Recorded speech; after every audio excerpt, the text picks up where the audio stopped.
That's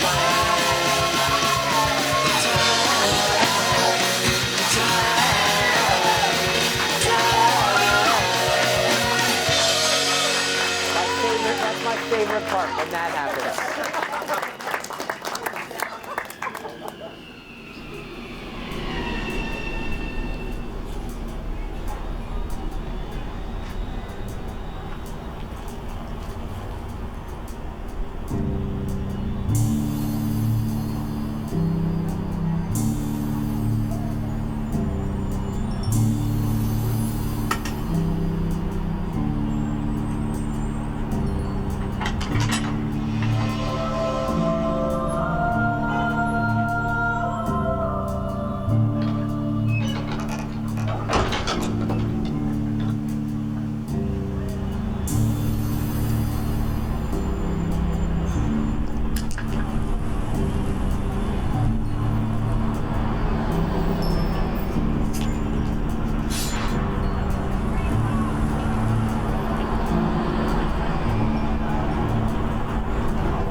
My name is Chris Gethard. Welcome to CGP. Thank you to everybody who's out there watching, supporting us. Remember, you can go to chrisgeth.com/live and you can find links there to our Twitch and our Discord and Instagram and all those things. And thank you for spreading word and being a part of what we're building here. Now, normally each week we have comedians host this show, but I wanted to switch it up. I was feeling very inspired recently. I was walking through New York and I saw these two guys outside Penn Station.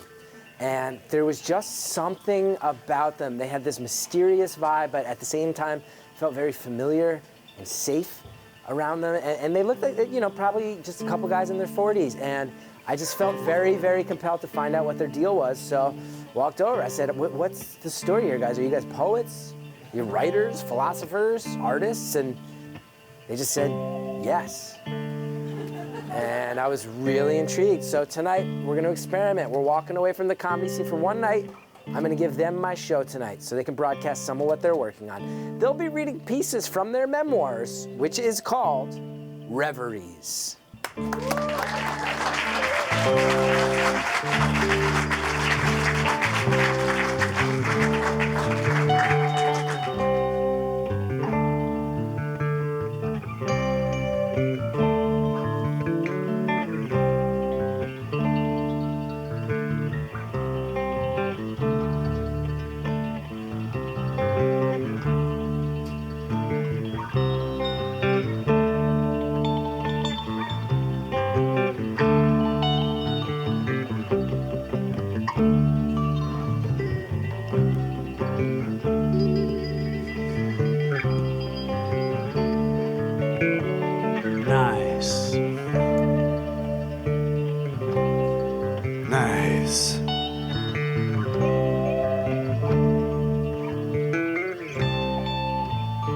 I live in an apartment complex. My upstairs neighbor works in the music industry. As far as I can tell, he owns a guitar tuning business and he works from home.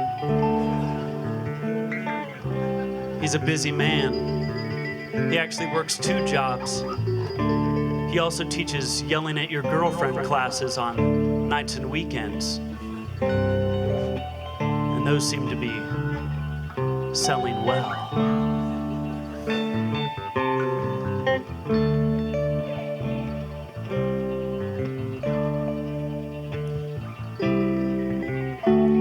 I don't trust masseuses anymore. The last time I got a massage, I fell asleep. And when I woke up, I was 30% smaller than I'd been before.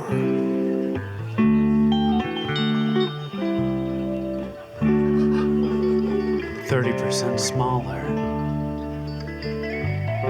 I think he must have squeezed out some of the extra air.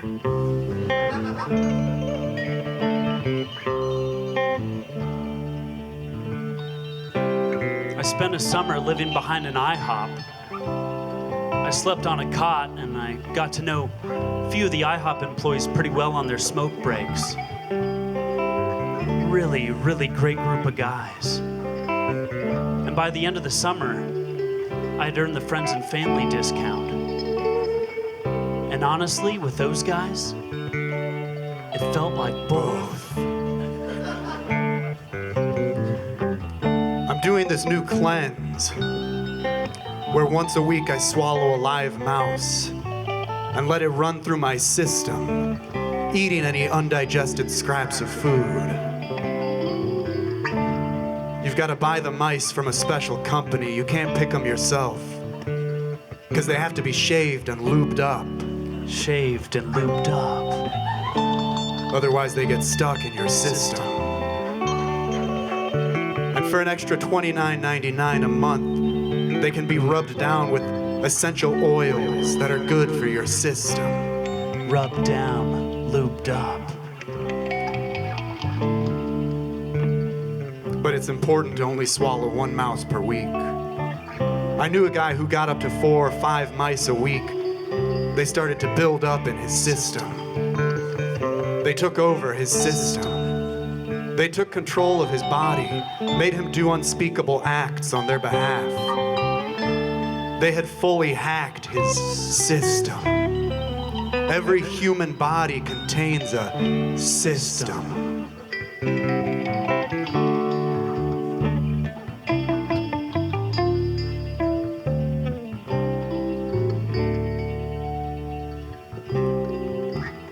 Bands always announce a farewell tour or a final concert and then end up getting back together and touring again. I think that's unfair. You know, they're just trying to make money.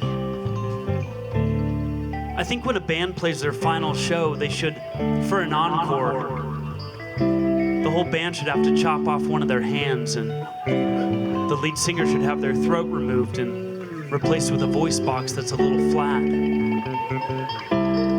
I think that should be the industry standard. With one exception. The Dead. Those old Grateful Dead guys. They've toyed with us far too many times and they should be shot on sight. Those old Grateful Dead guys seriously need to be put down. I think we should execute the living members of that band. Bob Weir. And the rest of them. Most people only have ideas in their head, but I've learned to have ideas in other parts of my body as well. So for example, I could be hatching one scheme in my head, and meanwhile I'm hatching a couple other schemes down in my hands. Might even hatch a plot or two in my hips. But eventually all ideas need to end up in your head, because that's where your memory is. That's where your memory is.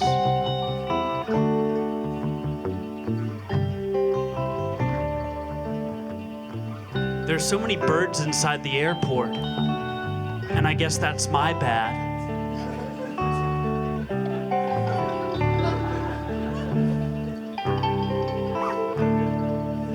I just have so much time on my hands because the work I do is seasonal. I work down at Barclay Center. I'm the guy who mows the experimental lawn on top of Barclay Center. It's a weekly trim I do. And I set up a ramp across the street at Shake Shack and push my mower up. They say there's thousands of different types of snakes in the world. Sure, different types. Let me guess, is it long? Does it slither? Sure, different types.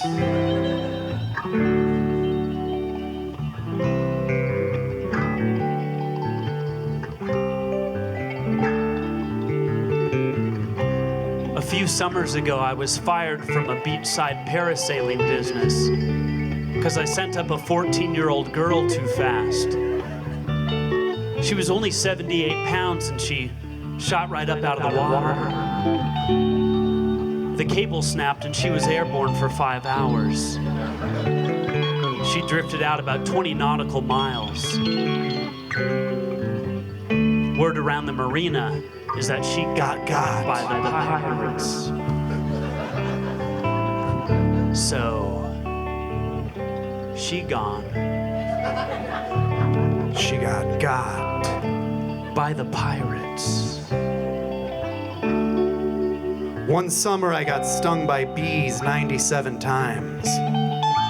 Every single day a new bee sting.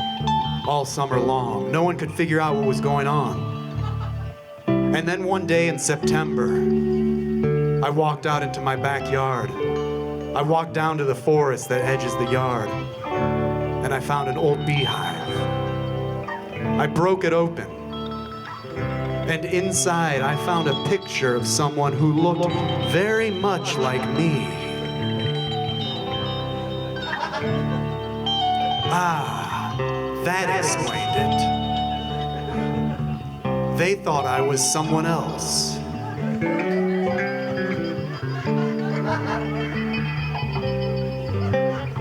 That clears it up.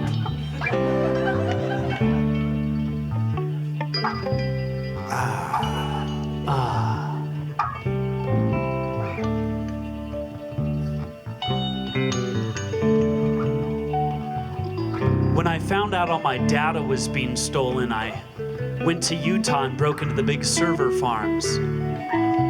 But as I passed through endless rows of processors, stacked high and wide, twinkling with lights of humming data, I was overcome with beauty. And I realized this is exactly the place for my data. This is it.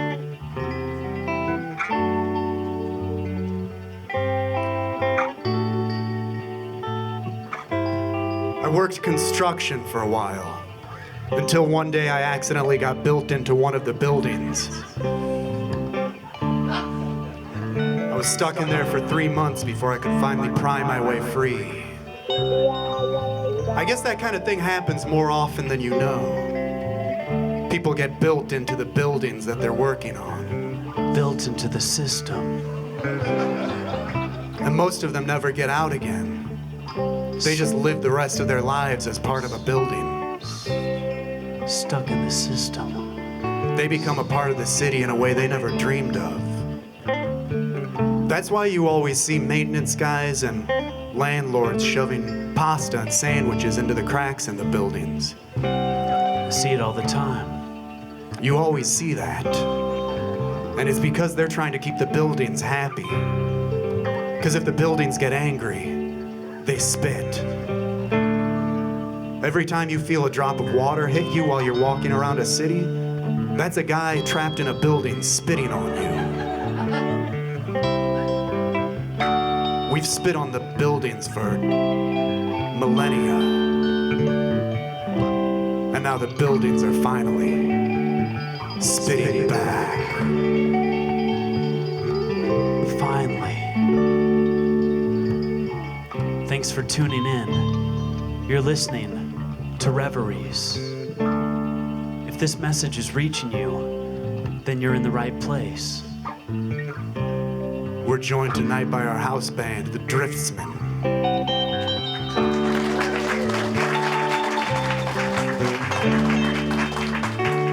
Give it up for Eric Jasmine on guitar. And joining him on keys, we have Eric Jasmine. Nice. And of course, on guitar, Eric Jasmine. Thanks so much. Nice. The Driftsman. Hey, this next one goes out to the guy working the third shift at the gas station in Missouri, taking sips of Mad Dog while he refills the beer cooler. This one goes out to the nurses working through the blizzard outside of Pierre, South Dakota. This goes out to the former religious studies professor in Yuma, who just sold the Buick to make alimony this month. This goes out to you.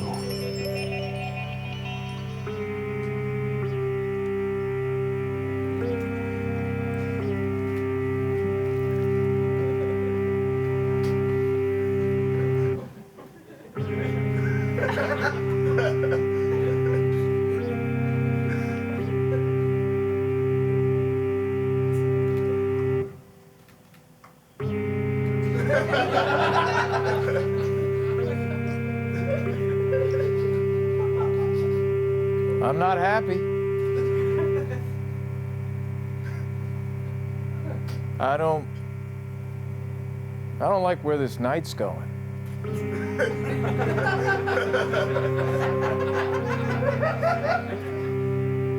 I'm the station manager. And you boys haven't taken one single phone call.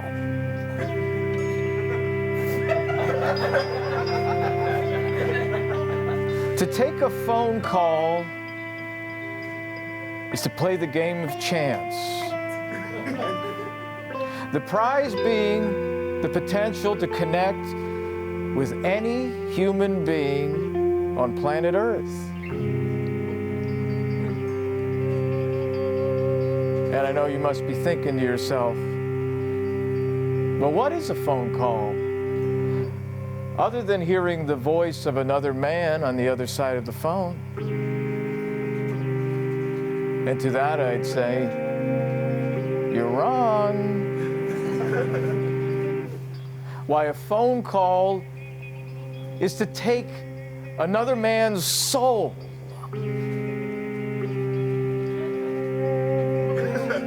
and in that way, some might call you to soulless.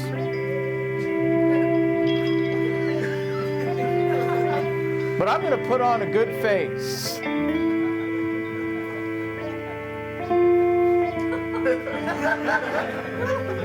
And I think you guys are going to turn this ship around and maybe, just maybe, take a phone call.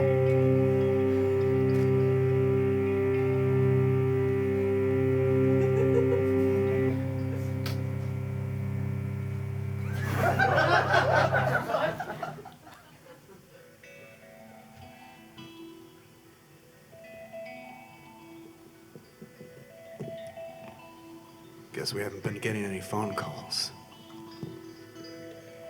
Maybe it's time for a guest. Yeah. We got stranded in Nevada one night in the middle of a thunderstorm.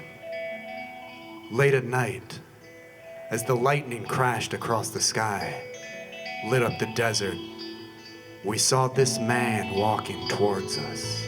I'll never forget it.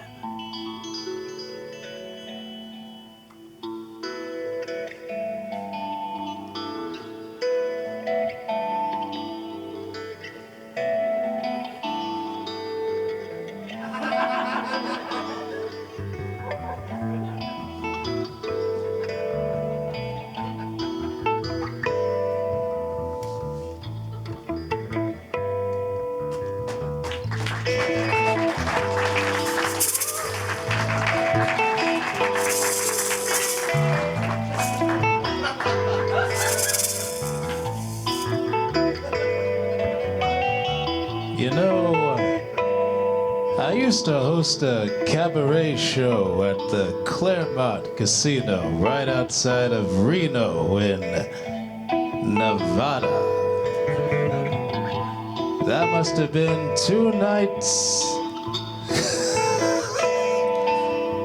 2 shows a night.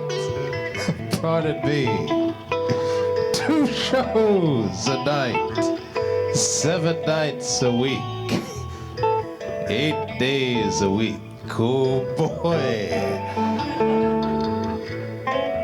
I tell ya, those were good times, but the Claremont closed. Must have been 1972, and well, I've been wandering that desert ever since.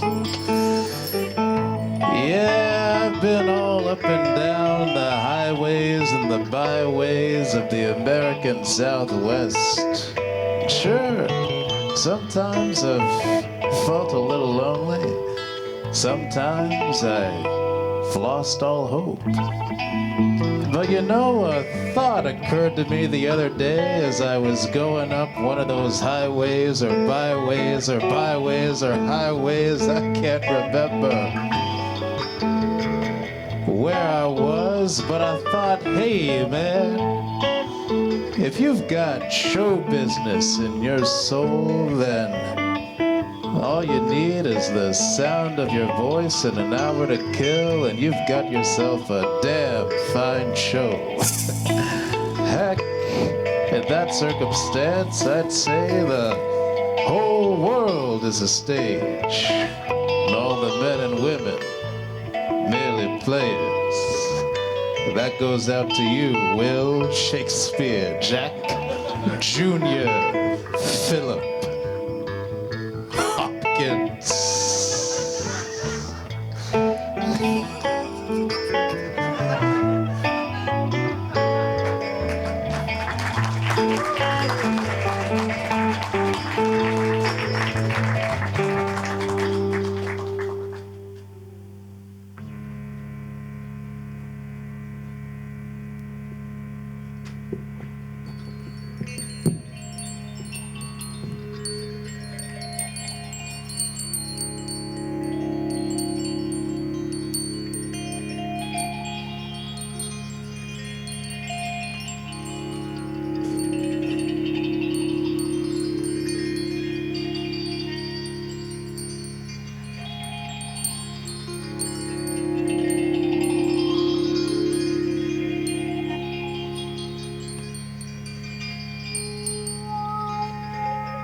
Last night I had a beautiful dream that I ran out onto a desert highway and I pulled up the long yellow lines from the asphalt, one in each hand, and I twirled them in alternating loops. And then children gathered from all races and socioeconomic backgrounds, and they jumped rope together, skipping and dancing, laughing down the highway of my dreams. Down the highway of my dreams. Down the highway.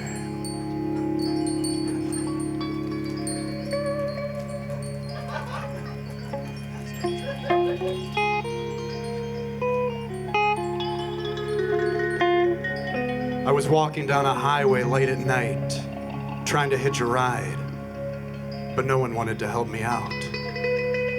As I walked farther from town, it got darker and darker, and still no one stopped to help me. Sometimes when you're out there on the open road, the darker it gets, the more you're drawn in. I couldn't see a single light from the city. I walked alone until the sky no longer caught reflections of any man-made light. I walked alone until no echo of sound moved the air. And sometime after midnight, the stars went out. I walked further and further into a total void until I wasn't even sure I was next to a highway anymore. And in that absolute dark, that absolute silence, I was approached by a little man. He looked exactly like me, except smaller. 30% smaller. And he walked like he had something to prove. He looked just like me, but he was the kind of guy who holds eye contact for too long just to prove that he's in charge. 4 feet tall, 90 pounds tops. And he kicked my ass all over that void. He beat my ass in the total darkness and left me for dead. I woke up alone outside a gas station, 10 miles from the next town. And ever since then, anytime I find myself near a highway at night, I feel compelled to go into the darkness. Against my better judgment, I walk into the darkness. Because when I find that little man again, this time I'm gonna beat his ass.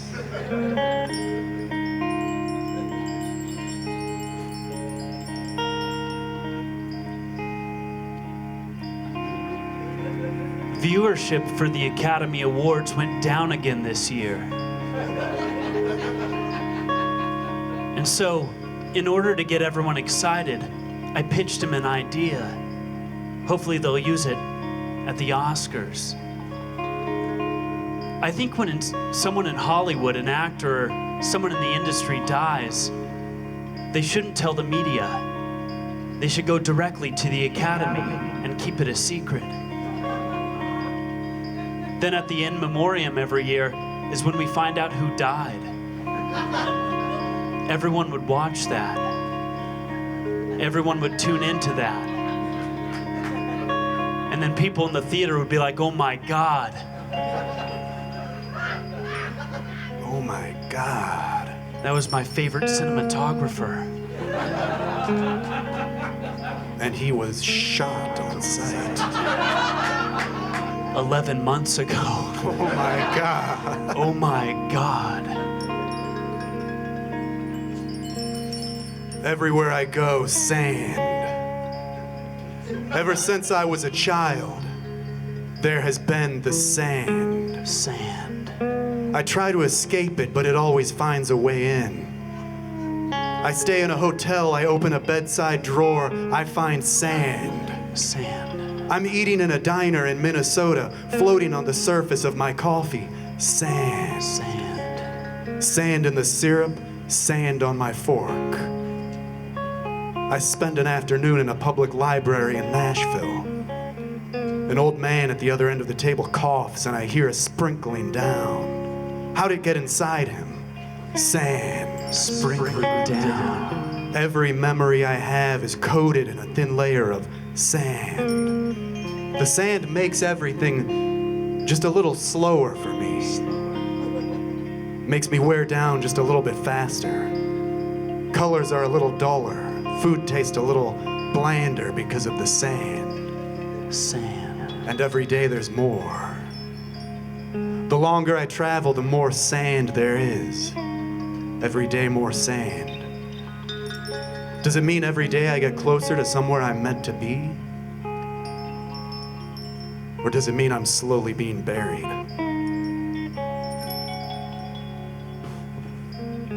What does it mean?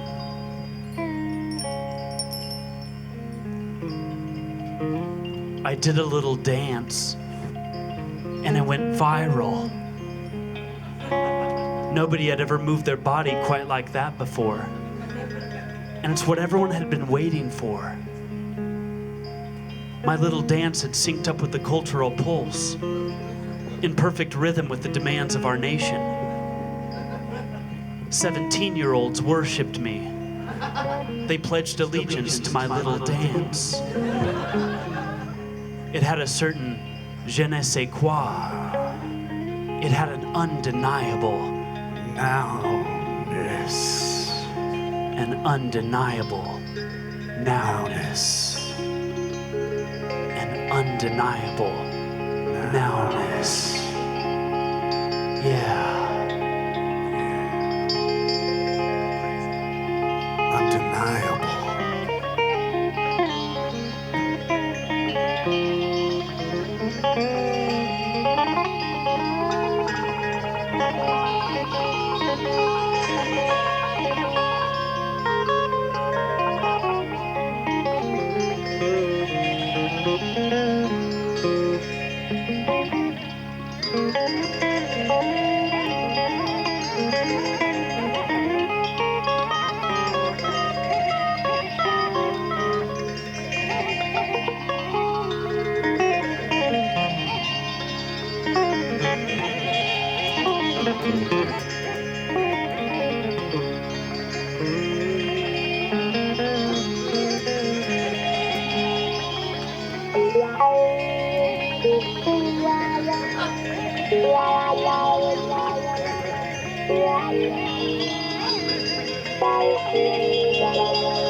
Undeniable. Nowness. I woke up in a motel in Arizona and found a rattlesnake asleep in bed with me. I didn't want to wake it up, lest I anger the snake. So I lied perfectly still. Waited. Minutes on end, I lie perfectly still lest I wake the snake. Minutes turned into hours. And to pass the time, I started to think about my life. Started to weigh every memory, relive every painful moment. Hours turned into days, and still I lie perfectly still next to the snake. I added it all up, and I came to the conclusion that it wasn't worth it. All the heartbreak, all the frustration, it wasn't worth it. I didn't want to live. So I said, fuck it. And I reached out, and I touched the snake. And the snake didn't move. I guess it had been dead that whole time.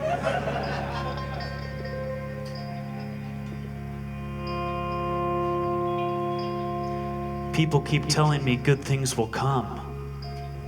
The pendulum swings both ways, back and forth, back and forth. Well, not my pendulum. You see, my pendulum recently swung back so far that it snapped off at its rear apex and was sent flying back into the unfathomable reaches, the deep annals of my memory. And the only way I'll be able to retrieve it is by confronting my long-standing Daddy issues.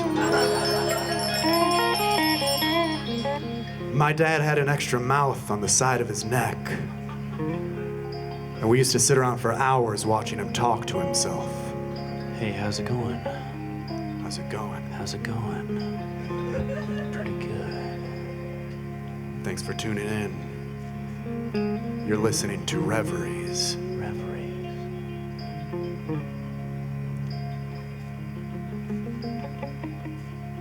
If you're hearing this right now, this is who this message is meant to reach. We wrote this for you. This goes out to the farmhands who irrigate the soybean fields of Arkansas. This one goes out to the dishwasher in El Paso, popping trucker speed to get through his 14th shift in a row. And this goes out to the martial arts sensei in Atlanta, Georgia, who owns that last storefront in the vacant strip mall. This one's for you.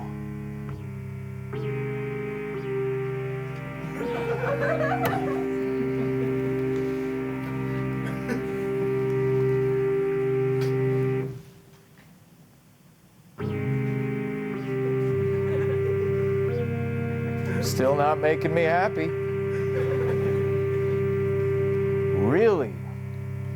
Really don't like where this night's going.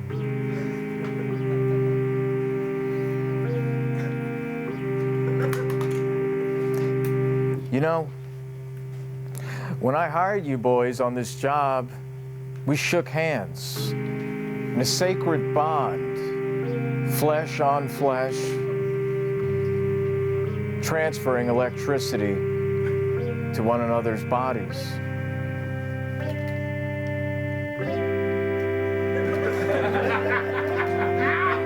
The same electricity that ravages across the globe, connecting the phone calls together. The same energy that charged the ancient thunderstorms that struck down on ancient primordial land, forming the planet we know today. To take a phone call is to step into another man's skin.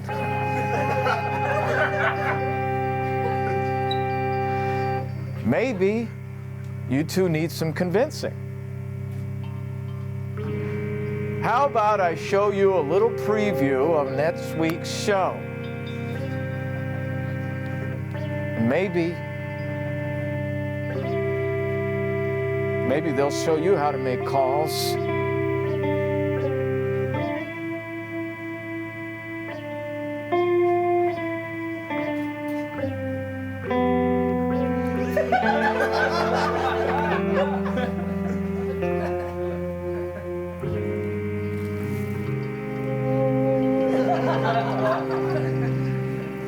Hi, everybody. It's Chris Gethard. I'm so sorry to interrupt, but I need your help. Time is of the essence. Start calling right now, 212-757-1393. I'm here representing my friends Greg Stone and Anthony DeVito, who are private detectives by day, but they write comedy too. You may have noticed a few months ago, if you remember, you're a CGP fan, they came up with Iron Man 5. It was a movie they built based on your suggestions. It was really insane, really funny, one of my favorite episodes by far. They're doing it again next week, so I need you to call right now. We need to hear what the title of this movie will be, 3 things you want to see happen in that movie, and the last line of dialogue in that movie. 212-757-1393. Greg and Anthony cannot be here tonight, and this is true because they are sitting at home watching next to a laptop. They're going to start writing immediately. They said they could not even spare the half hour it would take them to get home from the studio. So, Patrick from Rochester, are you on line 1?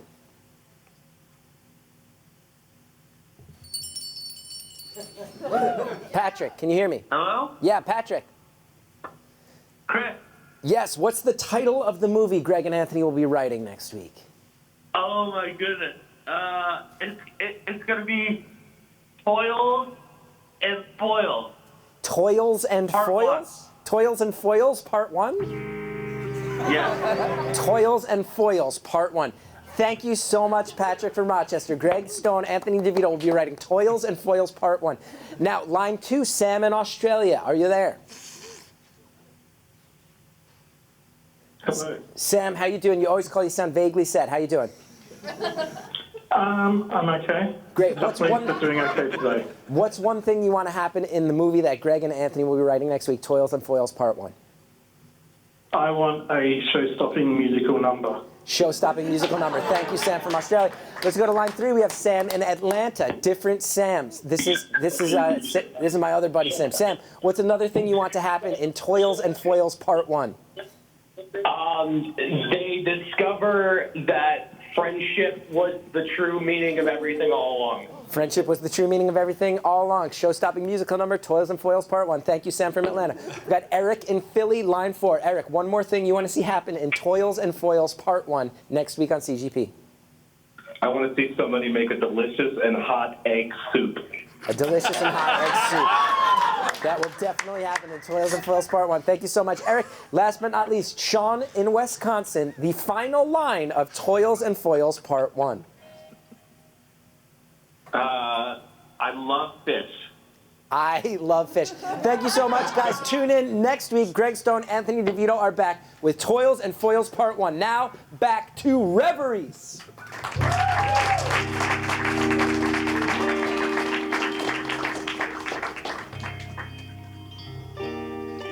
Well, that was weird. Nice. We were outside of Dayton, Ohio, and we met a radical feminist. She identifies as a harpy. That's half woman, half bird. 100% nuts. 100% nuts. She goes by Melanie, and you gotta get a load of this. So check this out. This is Melanie.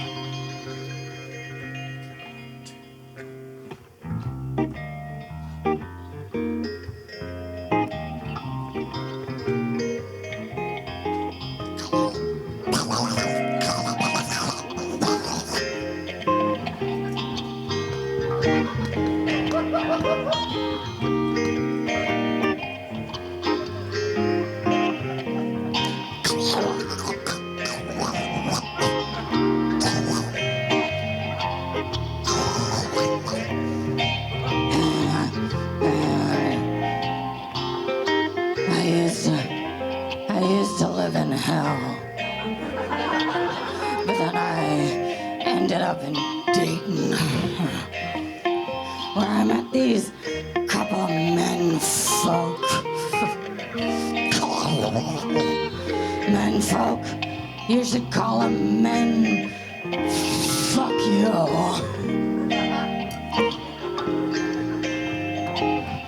God, I'm depressed. What is this, a microphone or a cock? Well, every time I want to say something, I gotta put a cock up to my mouth. Blah, blah, blah. Blah, blah, blah, blah, blah, blah, blah. Blah, blah, blah, blah, blah, blah, blah, blah, blah. Blah, blah, blah. Yeah.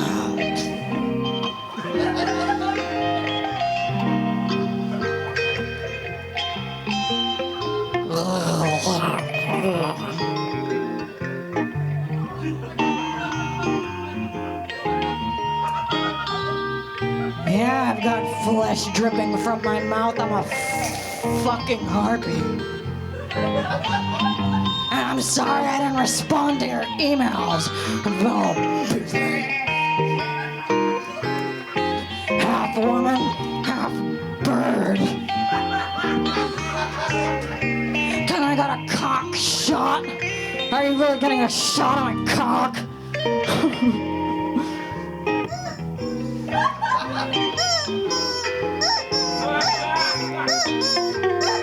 I'm sorry, this is not fit for TV.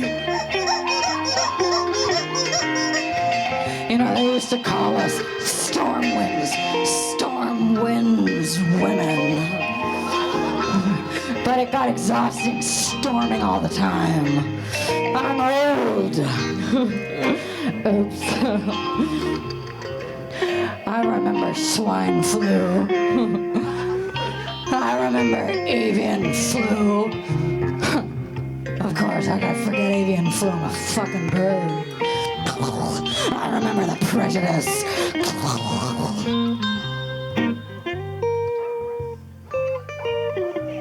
I don't want to tell you that hand washing's not gonna save you. It's the world that's sick. And there's blood on everything. Everybody's hands are bloody.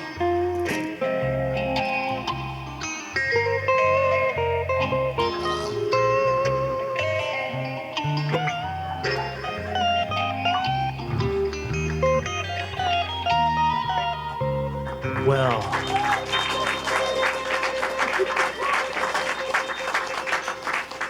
that was normal.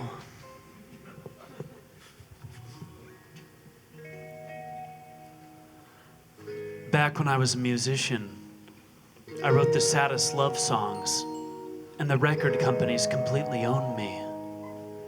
They even used my seasonal depression against me. And during the summer months, they sent me to the southern hemisphere. There I was kept sad in the frozen landscapes of Chile, as those fat cat record execs squeezed me like a sponge for all I was worth.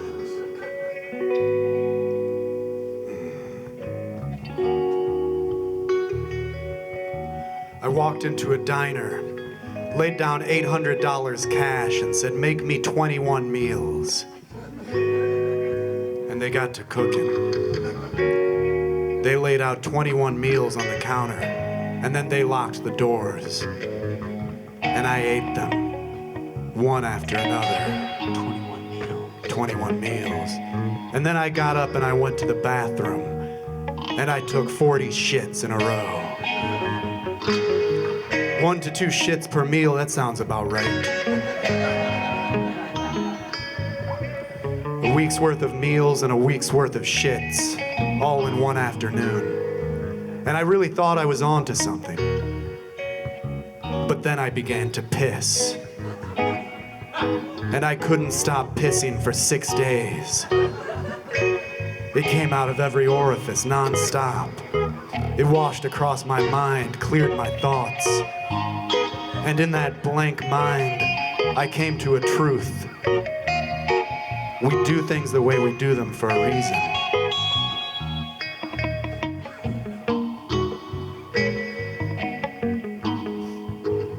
That checks out. Math checks out on that. 1 to 2 shits per meal. It's become clear to me that if you're a father at the airport, you need to dress your entire family in Under Armour. Your firstborn son head to toe in Under Armour.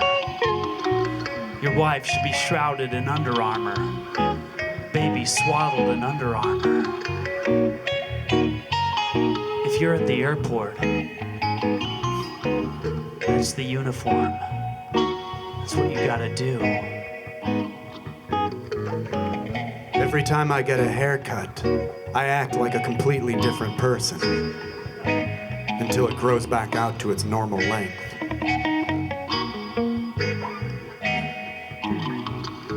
When I set out to make my documentary film about that one thing, I had no idea it would turn into a film about this other thing.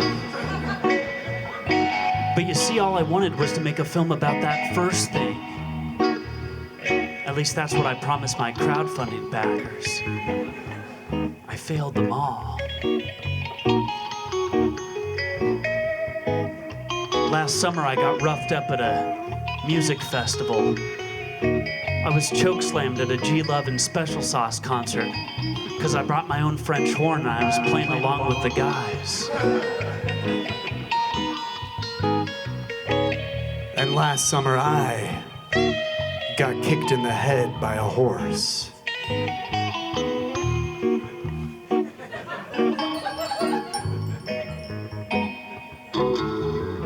I once watched my grandfather completely lose it during a clarinet solo. The woodwind squeals must have brought back a melee of memories for him. Transported him back to his 1930s childhood or some shit.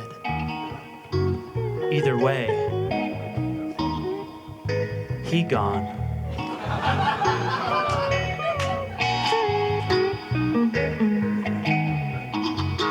There's an island in the Pacific Ocean where the birds go to rest. Every bird in the world spends 1 month out of the year on this island. There's no other animals there, so they don't have to fly. They can finally just walk around. Finally. Every bird in the world spends 1 month out of the year on this island, recharging his batteries. And when he comes back to the mainland, his little legs are thick as fuck.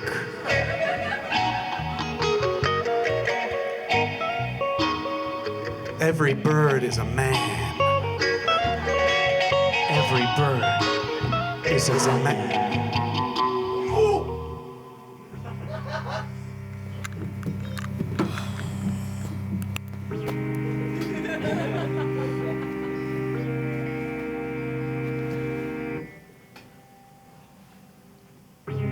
Betrayed.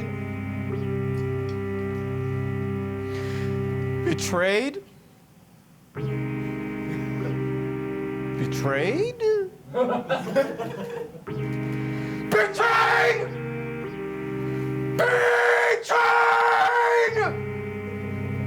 Betrayed! Betrayed!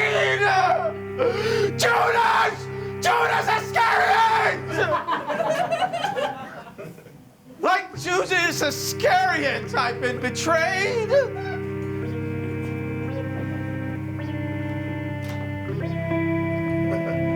Surely if I shook you two boys down, you'd have 30 shackles between you. My God, betrayed! I know not the two men I see in front of me. I see Brutus and Cassius!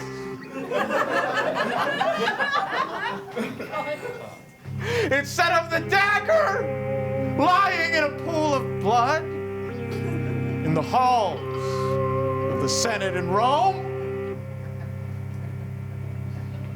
it is my soulless and damned studio.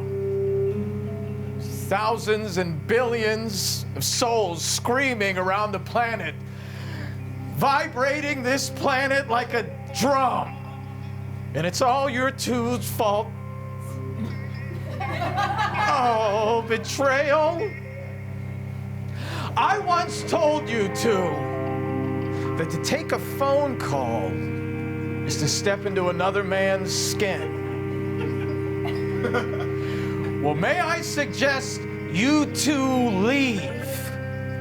Because if you don't, I'm gonna skin you two fuckers and wear your fucking skin! And I'll know you better than you'll ever fucking know yourselves! I'll skin you! I'll skin you fucks! I'll skin you fuckers! I'll skin you and I'll know you better than the mama that fucking brought you to this fucking world! You'll be calling me mommy! Call me mommy! Mommy! Mommy!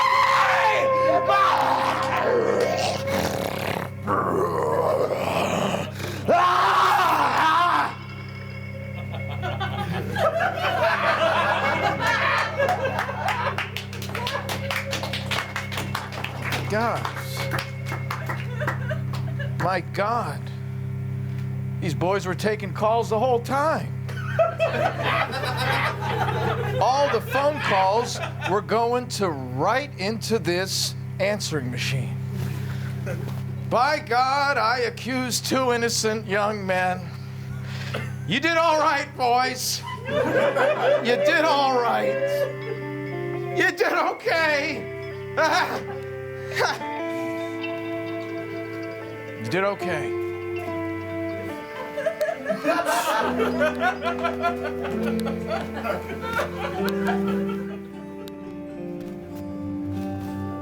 Mailbox full. I repeat, mailbox full. You have 2,000 messages. Now playing 2,000 messages. Buckle up. Hi, this is Howie from Soap Lake, Washington. Hi, this is Janet from Belfast, Maine. Hey, this is Vicky from Chattanooga, Tennessee. Hi, this is Nab from Decatur, Georgia. Hi, this is Denise from Winnemucca, Nevada. Hey, this is Bart in Jackson, Michigan. I saw these guys perform at an open mic 15 years ago, and it's just really remarkable to see them here on my TV. Your words mean so much to me. God bless. My name is Curtis.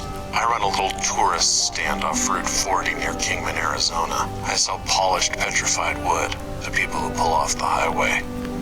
My neighbor tries to attract tourists by running an ostrich farm. One morning I looked up across the counter and saw that one of his 8-foot-tall birds had wandered in.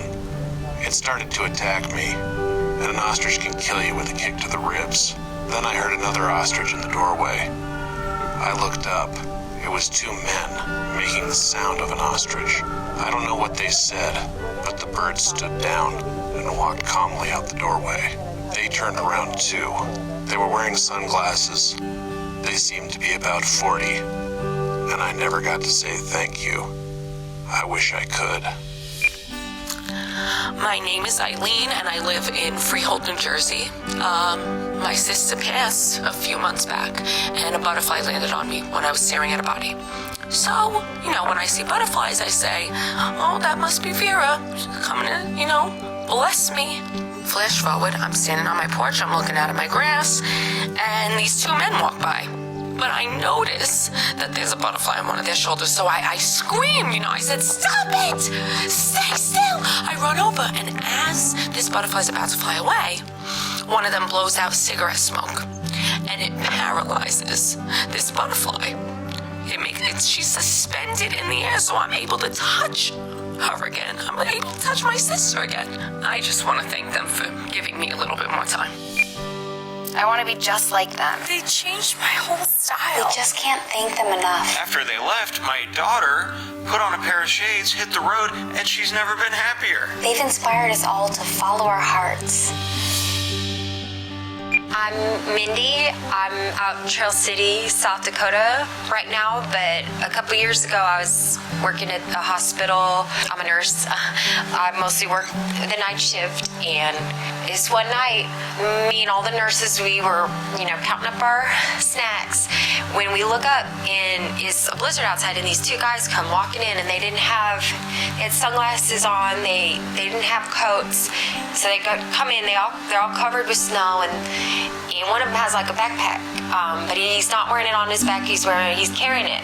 He puts it up on the counter, and they open it, and inside it was baby fawn, and all the nurses are fussing over it, and I look up, turn around, and they're gone. They're wandering off into the night, and I'm happy to say the fawn grew up to be real healthy and strong, and he and I are outside of Trail City right now, just kind of hoping for better days.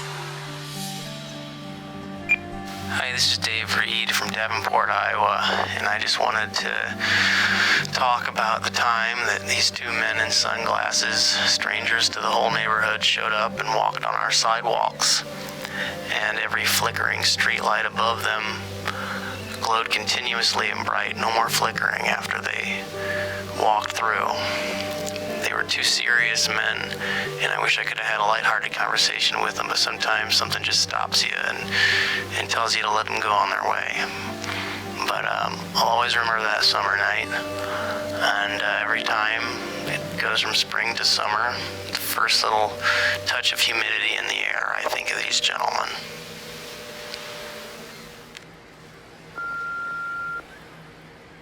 Nice. Nice.